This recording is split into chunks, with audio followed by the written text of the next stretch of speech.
Welcome to the Matchcast, the match fishing podcast with me, Jake Fowles, my co-host Rich Chapman, and today's star guest, 3 times Fish-O-Mania champion Jamie Hughes. Good evening. We'll start with an event that I fished this weekend, the Division 1 National Championships. This was split between the Aaron Calder Canal and the New Junction Canal up in Doncaster, Thorne, around that sort of area. Brilliant event, 480 anglers, so 48 teams of 10. Large. It is, isn't it? Yeah, lovely event. I always enjoy this.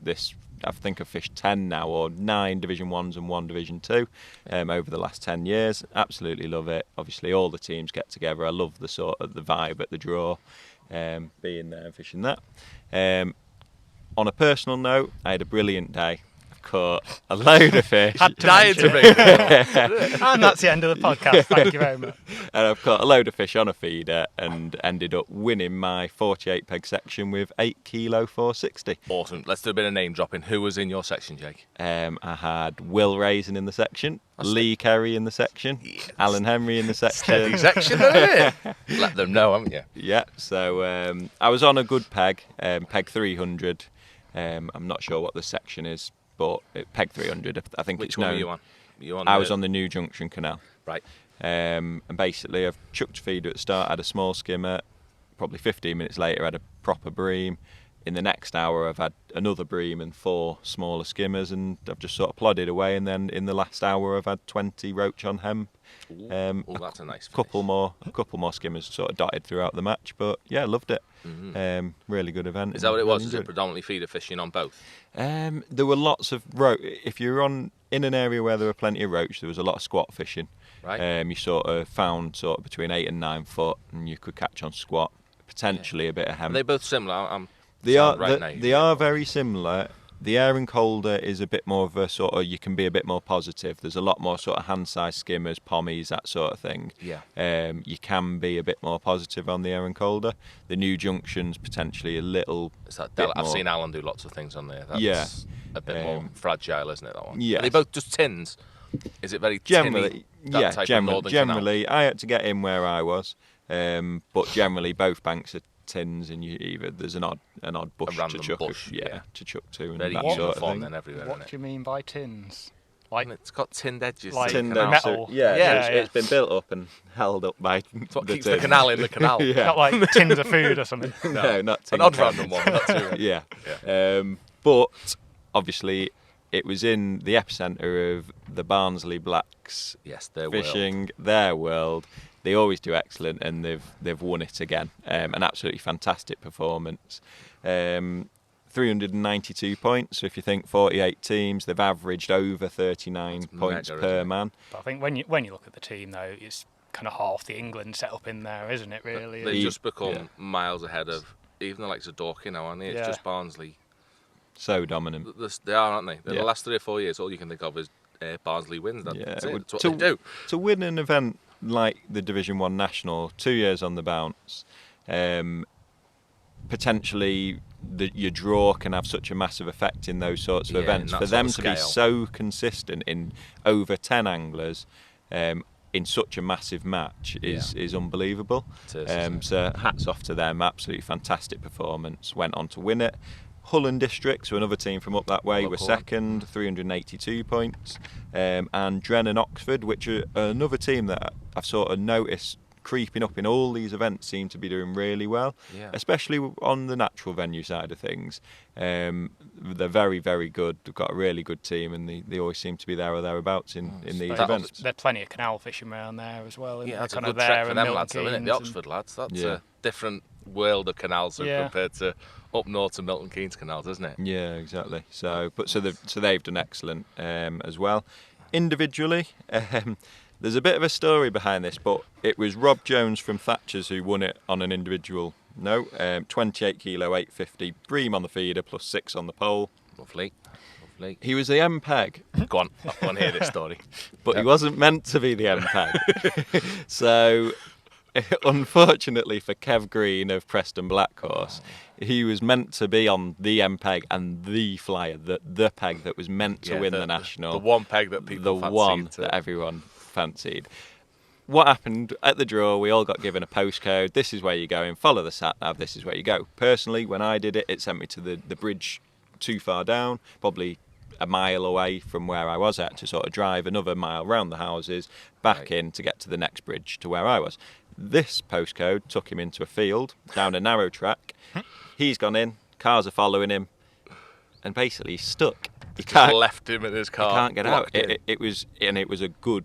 It would have taken him an hour and a half plus to get to his peg. Potentially, he could have done it, but you're not doing that with your tackle. No, not a chance. No.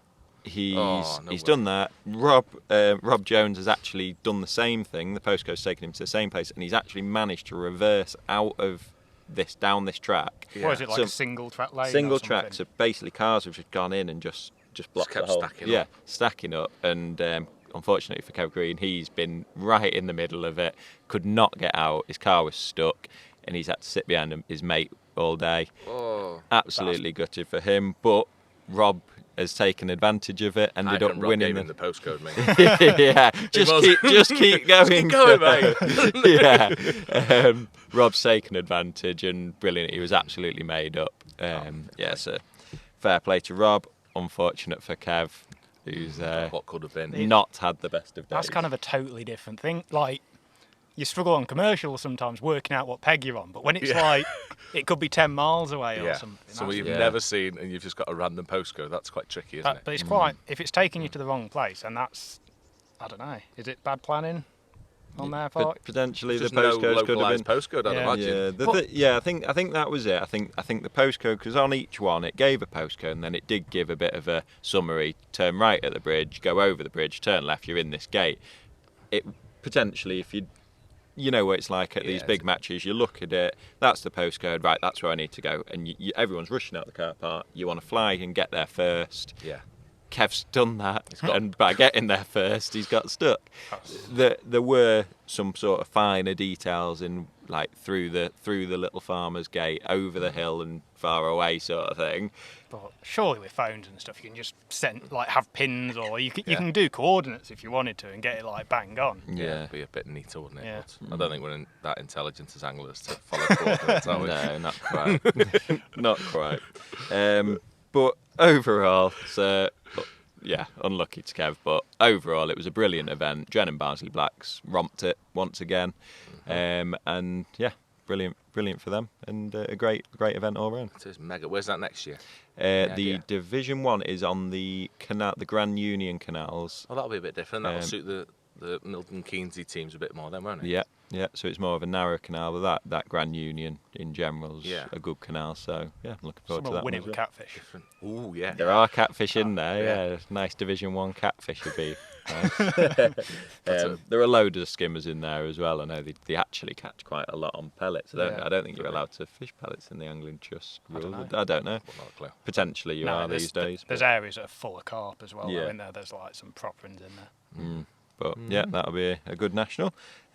Moving on, moving towards the commercial sides of things, it was the final Maver match disqualifier. I think that's probably on while we were recording the last episode, wasn't it? It was, so it was this last Wednesday. Didn't quite make it into the last one, but it was Stephen Forster, who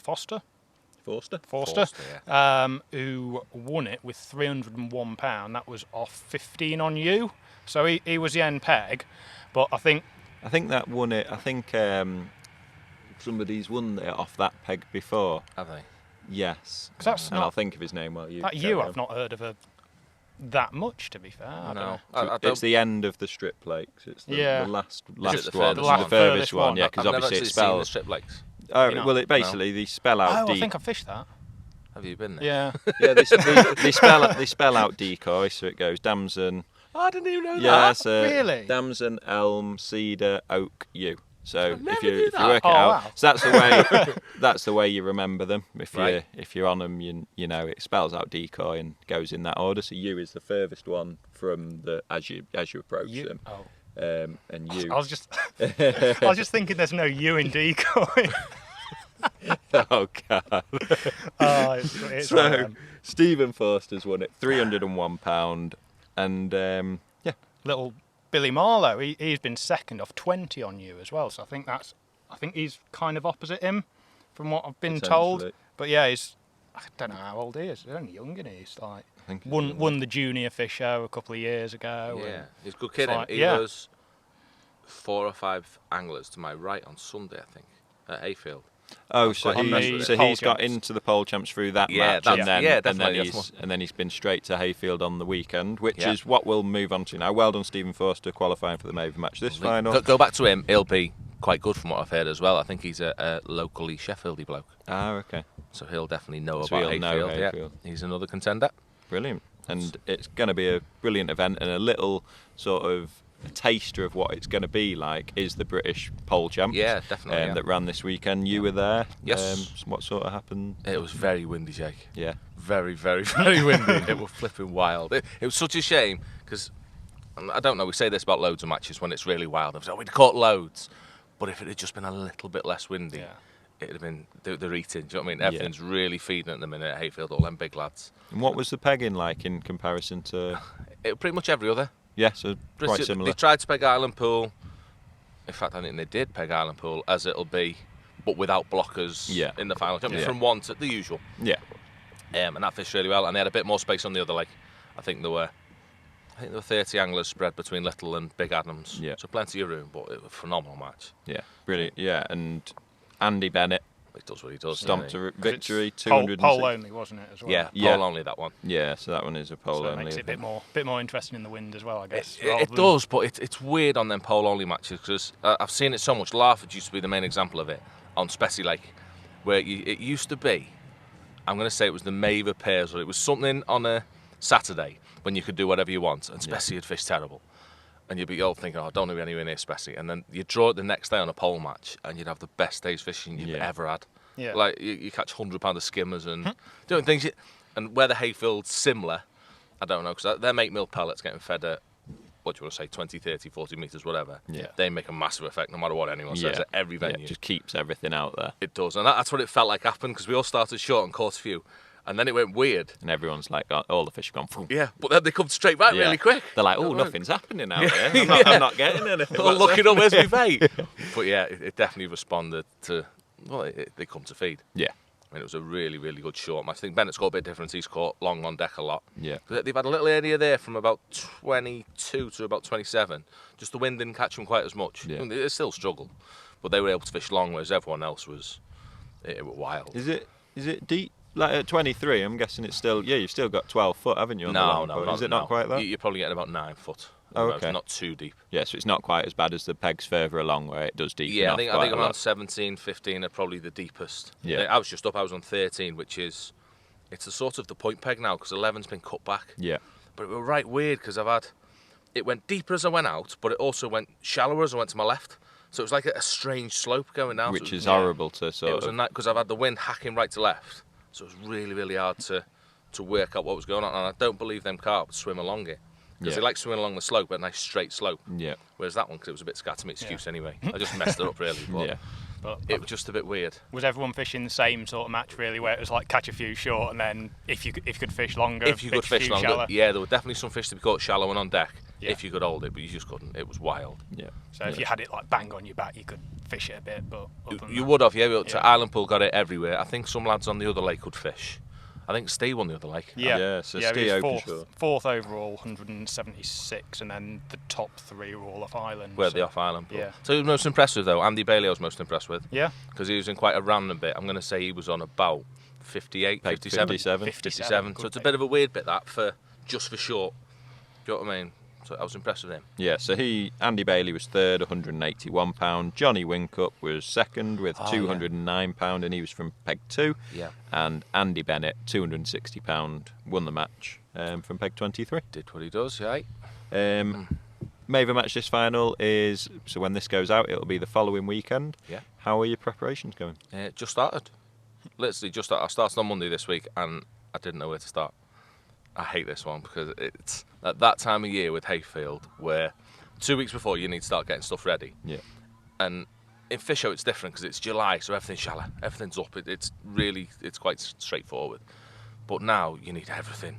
Like literally everything you need, from short pole margins, long pole. Yeah, so bombs, you mentioned that a few fish have been caught on the deck in that Pole Champs match. Yeah, that wouldn't have happened in the Fish-O-Mania match. Not a chance. Whether that might not happen in final, but now that it has happened, there's another half dozen rigs that have got to be prepped. Yeah. What sort of gear are you using on that, like deep long lines, so like 4B18s? I was angry rich. I've used proper ones.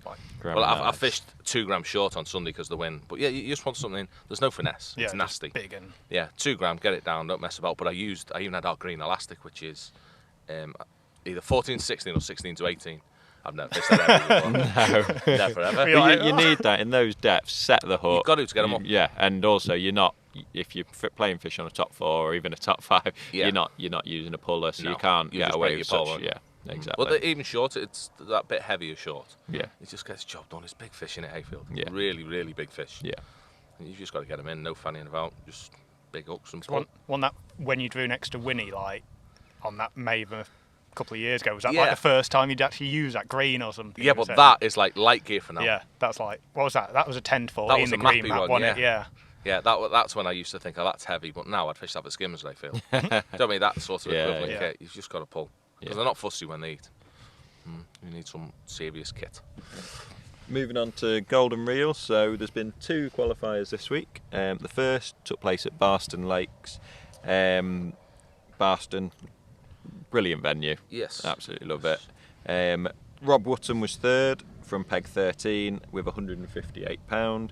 Martin Taylor from fabled peg 124 was 2nd with £164 12 ounce, and the winner Phil Canning with £207. Absolutely walked it really. Yeah, peg 27. Peg 27. Where's that? Well, that's on the like on the slope toe bit, path isn't it? Bank, yeah, and it's before you get to the island where it sort of juts out a little bit, I believe. Is it? Is it where it just starts to flatten?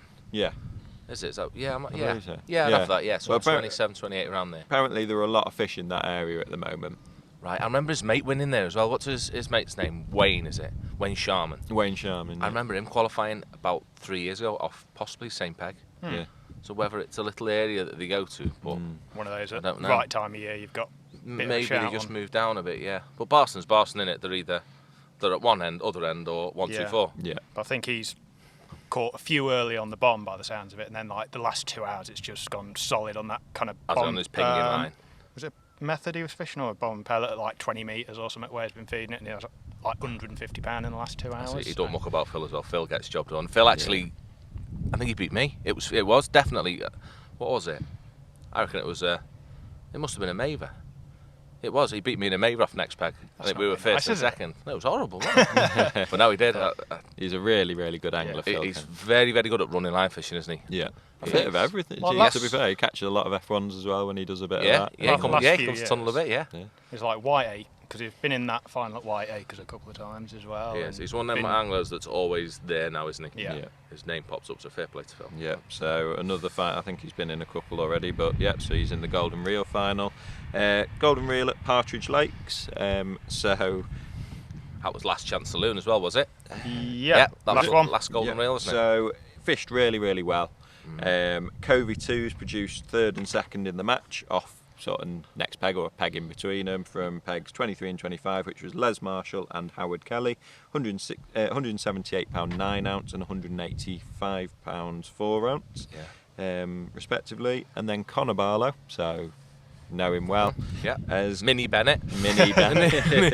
Yeah, Connor, brilliant young angler, really, really good angler. £195 8 ounce, and he was on peg 109 on Covey 5. Yeah. Not a screamer, Hunters, is it? A nice one, but it's not one that you go, oh, we'll win off that. No, exactly. It's a funny one. That back straight every now and then can throw up though, can't it? And it all seems to be, depending which peg on there, a bit of the wind sort of plays a part. Wind's massive, isn't it, at Partridge? But that back straight, you never know which of the pegs is going to win. It's not like one of those back straight pegs is brilliant. Yeah. But they can all do a bit. They've got a chance. I think Bennett qualified for Maver, I'm going to say. I think he was on 113, 112. Something like that, which is close to the top end of the back. Yeah, that same back straight. It just seems to be consistent, but like you say, you never know where. Yeah. So I think the wind just shifts him about, doesn't it? I'm sure he's had a few proper carp as well there. Yeah, I'd imagine. I think it's been shallow and a lot of edge fishing, hasn't it? Yeah. Everyone I spoke to, it was all edge fishing because carp are feeding now, aren't they, at Partridge? Yeah.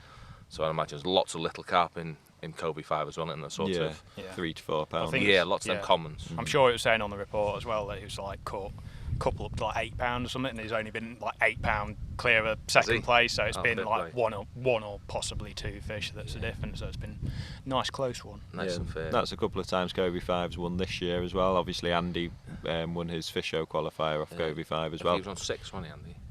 On the island, wasn't he? On 6? No, 5 he was on. He was on the same lake as me that day. Golden Reel. Oh, other Andy. I'm Andy, on sorry. Yeah, Andy May. Daft one. Yeah, Daft Andy. Yeah, Daft, yeah.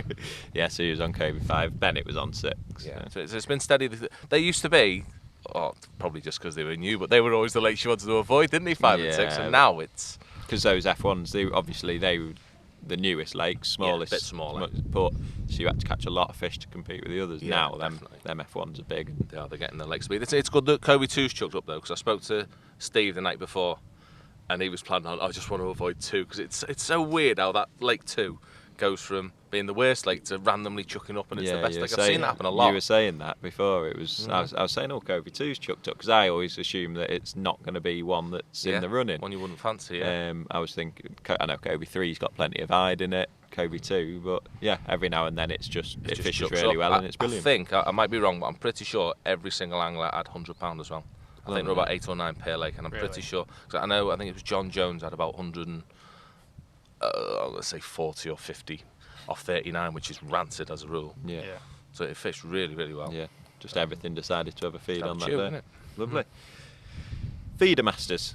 So this was the last chance saloon again. So pretty much all the qualifiers coming to an end at once, isn't it? Yeah, that's it. It's sort of all these big money matches, and all the qualifiers, like you say, are coming to a bit of a close at the moment. Mm-hmm. Feedermasters Southfield Reservoir, 3 qualifiers, obviously 60 anglers, 3 20-peg zones. Tommy Pickering won the match, won his zone. Like he does, didn't move the feeder, £25, 12 ounce. Neil Mallinson, £14, 12 ounce, and Danny Wilson, £10, 8 ounce. What is that little fish fishing, or is that predominantly sort of £2 to £3? It's bream. Yeah, there are some smaller skimmers, but mainly bream. Is it pretty shallow on there as well? Is it where the kind of? I believe so. Yeah, I think there's that video of Dan knocking about where the brolly blows feeding brollies, and you can still see it. The spikes. Does it? It must be a shallow one then. Yeah. Yeah, I think it's people are saying it's kind of a case that they'll move around, they almost don't settle because it's that shallow, and you'll get a couple of quick bites, and then they're kind of back off. Yeah, you can't really. Hawksnell Park used to do a lot. Yeah. Is it something you fancy, Feedermasters? Another? Maybe in a few years to come. Few years. We'll see. Too old to hold a pole. And complete commercial fishing. No, we'll see. I don't know. There's lots of things that we might move into, but for now, no. Not at the moment. No, not yet. Not quite. Not while you're so dominant. Yeah. Just learn how to do it. Just work this out. Really, just. Some I've had a go at a couple of them this year. On the canals, Gloucester Canal, I had a bit of a dabble. Yeah, it's a nice change, isn't it? Yeah, it's like I've said to Rich a few times so far this year. It's something you don't need the sort of kit that you need when you're fishing the pole. Yeah, I like that. I did a few at Larford last year, not feeder masters of Phil's one, Golden Rod. Yeah, I did a few of them, and it's so nice. There's you no set prep, it up at home, and you rock up, get them out of the bag, and you're ready to go. You just you're done. You're fishing, aren't you? Yeah, and you're ready to go. So it's something I'll be having a look at again next year. But I think that kind of wraps up this section because it feels like it's about to rain, doesn't it? It's having a bit of a go. So we'll move on to Jamie's life in fishing.